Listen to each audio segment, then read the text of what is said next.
This is the map of the New England colonies. The first one is Maine on top, next to it is New Hampshire, and below is Massachusetts, Rhode Island, and Connecticut. The exports to England. The first ones are sugar, tobacco, lumber, tea, goods, cloth, shoes, and furs.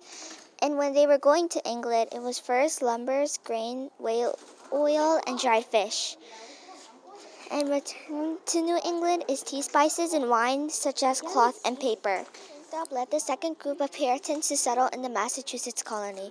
With the Puritans, he chose to build a city upon a hill. He named it Boston after a town in England. He hoped the colony would be seen by others that were Christian living. He was the elected governor of Massachusetts. He and the Puritans set strict control over his life. He was very wealthy.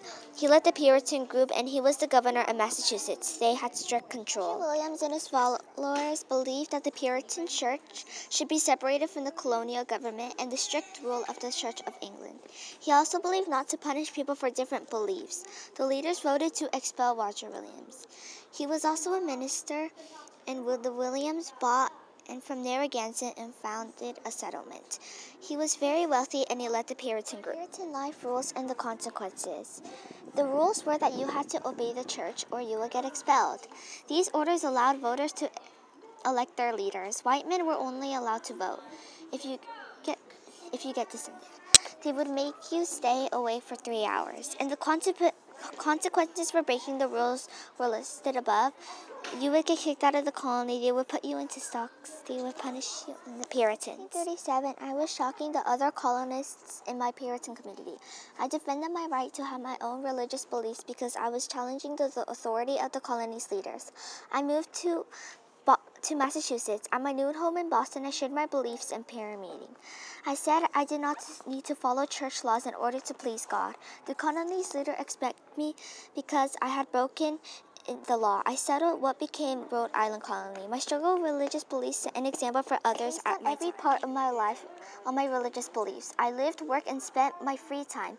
On Sundays, I had to go to church. I thought praying and reading the Bible were the best ways to praise God. So I did my best to work really hard so I won't get punished in front of everyone else. I lived by strict rules. I dishonored God. I focused on working really hard. I lived in a small town since I was small. It made me belong to the community. Farming. New England cropped plants and worked very hard. They had hard, rocky soil. Weathers were cold and it was hard to soil. Merchants traded and farmers bargained with prices. The goods were sold for more than merchants, overpaid. Merchants became very wealthy from the state trade with England. Shipbuilding. They had to cut down trees and sent them to a sawmill to be made into lumber. Much of the lumber, though, was sent to markets in England, where there were fewer trees.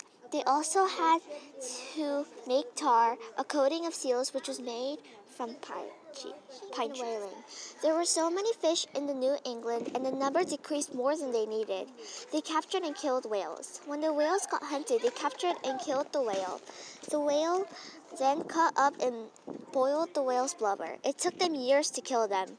The colonists used their homes for blubber, fat, and their oil. Of a Puritan town made people feel like they belonged to the community. They lived, worked, and worshiped close together. Instead of using money, people traded with each other for goods and services. Everyone in the town could attend the town meeting, but any men could vote.